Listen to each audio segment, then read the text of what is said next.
Hi, everybody. I'm Chris Preimesberger, editor of eWEEK. Thank you very much for joining us today for our latest segment of eWEEK eSpeaks. It's a series of conversations with IT thought leaders from every corner of the business. Today, we're talking to Aaron Upright. Aaron is the CEO and founder of ZenHub, which is a very interesting software company. Aaron, good to talk to you again. Yeah, great to be back, Chris. Thanks for having me. And we've got some news for the company, and just remind everybody at a high level what ZenHub does. Yeah. So ZenHub is a project management solution that's entirely built into GitHub. We started the company 6 years ago with the idea to try to save developers time from the administration and overhead that typically comes with having to manually update project management tools. As developers ourselves, we found that we were often borrowing time from writing code in order to update those project management systems to keep the company up to date. So 6 years later, ZenHub now has more than 2,400 paying customers. We work with some of the biggest brands and organizations in the world, like IBM, Comcast, SAP, as well as some of the most forward-thinking enterprises like Shopify and HubSpot. And over the past 6 years, we've grown from 3 team members to now over 30 full-time team members, which is really exciting just to see how far things have come from those initial days of a very simple task board inside of GitHub. Absolutely. Very specialized, but for a very good, use case. I mean, and 2,400 paying customers. That's great. Did you start off with a freemium We type did, thing? yeah. So we initially offered our product for free, and are still offering our product for free for public and open source teams. It's really important to us to support those teams that are kind of working in the open and working on open source projects and kind of furthering those. And then we also do offer a paid tier, as I mentioned, for customers that are working on more commercial software projects, either in larger organizations or even in kind of small, quickly growing startups. Yeah, and the success of your company has attracted investors. Tell us a little bit about the investment. Yeah, so really exciting. On February 23rd, we're going to be announcing that we've raised our first round of outside capital. Up until this point, ZenHub has actually been a self-funded business, and for the last several years, we've been profitable. And we really saw an opportunity to raise capital now to really double down on our mission of making project management easier for developers and helping to automate project management for teams to help them save time and help them navigate some of the most complex and time-consuming parts of agile development. All right. Just give us a high level of who's investing in the Yeah, company. so the co-leads for this round are BDC Capital, which is the largest institutional investor in Canada, and Ripple Ventures, a firm based out of Toronto, works with very early stage companies like ourselves and entirely a team of former operators. So some great insights from people having built businesses before and having been very hands-on in building those businesses.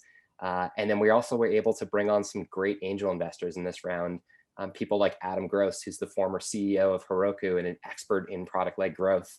Giona Zhang from the VP of product from Webflow to help us really level up our product sense as we double down on this mission around automation.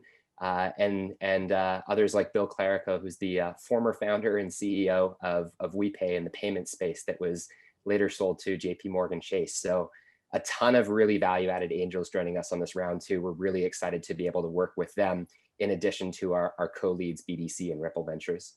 Yeah, it helps to know some major players in the business, and Absolutely. they've shown a lot of faith in you. So that's great. And having come out of the open source area, I had been editor at the open source tech group for a while before it came to eWEEK. A great deal of respect for the open source community and what it does. And I think we talked about this before. The world will not be the same today without open source software in the open source community. There's no question about it. Absolutely not. Yeah. And a lot of it we take for granted because it just works. Well, how does it just work? Well, it's because we've got developers that are, really dedicated and very successful at what they do. Tell me about the other news too. You're automating the sprints. Describe what a sprint is for some people. I know what it means. Our company runs on Yep. 2-week sprints. We have to get a certain amount of work done within that time period. Is that the same thing for an automated workflow management platform like this?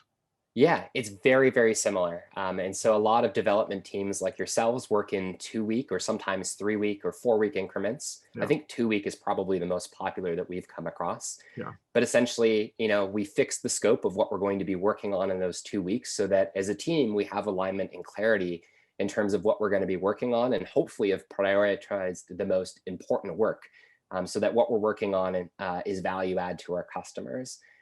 Now, the process, though, of planning sprints and getting to that point of actually deciding what to work on and having a defined sprint that the development team can then go on and execute takes a lot of work. And there's a lot of frustration that typically comes with that, a lot of time spent in meetings. So we saw an opportunity through automation to really help teams save time and get better at this process by taking away some of the, or augmenting some of the most complicated parts and taking away some of the most high friction parts, the things that are really easy and repetitive, getting those out of the way so that project managers and their teams can focus their discussions on perhaps the most contentious issues or the most important topics rather than having to manually do a lot of work just to even get to that point. right. Can you be a little more specific about maybe what a contentious item might be? Yeah, so a lot of where time is spent in sprint planning is deciding what work actually goes into a sprint, what the team is going to commit to over those next 2 weeks.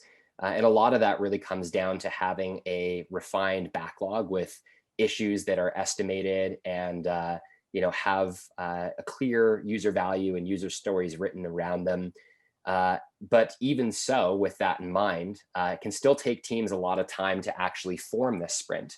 And so one of the automations that we've actually introduced is automatically building or suggesting a sprint candidate for teams based on their velocity. Because we track teams' velocity inside of ZenHub and present that metric to them, we can actually use that metric to say, if your team typically accomplishes 50 story points over the course of a 2-week sprint, this is our suggestion of issues we think should be present in your next 2-week iteration or in your next 2-week cycle. And then we give that candidate to teams to refine and further define and say, do we want to take some of these issues that ZenHub has suggested and remove them and then add some of our own issues? Or does this actually represent, or is the sprint representative of the work that we should actually be tackling and working on? So that's a big area where we think we've helped to save teams time so that they can really focus on that conversation around which issues need to be added or removed rather than having to build every single thing from scratch. Yeah, gotcha, for sure. And some of the other issues I would imagine would be, these dev teams are spread all over the world. Hmm. There's, you've got calendar issues, you've got time issues, you've got language issues, right? Absolutely. And so ZenHub really kind of brings all these things to the fore and solves a lot of them ahead of time, I guess, with automation. Correct? Is that how it works? Exactly. Yeah. I think, if as we've seen this trend of, development teams and software teams, actually almost every team now being forced into kind of a remote work capacity, the concept of doing things asynchronously has become more and more important. It's almost impossible now, like you said, with time zones and geographical barriers sometimes to get everyone together sitting around a table. And so the more that we can do to focus teams' time when they do come together and have that meeting and spend that time efficiently, we think is a real win for teams. We heard all the time, in the past about teams that would spend 8 hours or a full day sitting around a table, planning their sprints. And it was a disorganized exercise because no one came prepared and debates arose throughout the course of the sprint as to, what was being worked on and how to work on that. Those are all still really important. And we never want to take that away from teams, their ability to have those conversations. But if we can give them a really good starting point so that when they do come together, they can spend that time as efficiently as possible, we think that's going to be a real win for development teams and ultimately allow for less time to be spent on these agile rituals and more time to be spent actually writing code. Yeah. Yeah, we've got just a couple minutes left, Aaron, but this has been great stuff so far. But it occurred to me during your explanation there, that you often deal with dev teams that are both in-house and out-house, and I don't mean that in that term, but I'm saying you deal with companies and their internal developing teams. But then you also have, community teams that will also help a company out, or will be working on an open source project along with some other people in-house at a company. Are there any special issues that come up with those kind of meetings when they're mixed, or not? Is it basically the same as any other kind of dev team? From my experience, I think development teams that maybe aren't internal to a company potentially suffer from these issues even more, in that their access to resources and training and ways to become more agile is not necessarily the same as their peers who are internal to a company. And one of the trends that we kind of talked about is that when the pandemic really first hit back in March, we made it a real point to spend as much time as possible talking with our users, whether it was in an open source capacity or in a commercial capacity, as much as possible. And this common trend we saw was that development teams were under more pressure than ever to produce, increase their velocity and efficiency. Yet a lot of the teams we talked to really lacked the resources, internal support, and knowledge and training actually to become more agile. And I would say that's probably even more true the further away you get from kind of the epicenter of a project management office inside of a company. And so this is why we decided to invest so heavily in automation. We think automation can be used to augment the experience in a really positive way towards helping teams through some of the most complex and time-consuming parts of Agile. So to answer your question, I think what we're building here with automation and the way we see the vision around automation will not only help internal teams at large companies like the ones I mentioned a little bit earlier in the conversation, the IBMs, the Comcast, the SAPs of the world. I think it will also be really powerful tools for open source communities to help better organize their projects, for remote development offices or offshore development offices to help get more organized around their work as well. So there's a lot of opportunity I think here that goes beyond just helping teams in a commercial sense. Great. Aaron Upright, CEO, founder of ZenHub, live and direct from Vancouver, British Columbia. Thank you very much for being our guest today. Thanks so much, Chris. Take care. Good to hear about the company and yourself. Congratulations on the funding. Thank you. For everybody following along to the bitter end here, thank you very much, and have a great rest of your eWEEK. Thanks for joining us on eWEEK eSpeaks. Go to eWEEK.com to hear more conversations with IT thought leaders.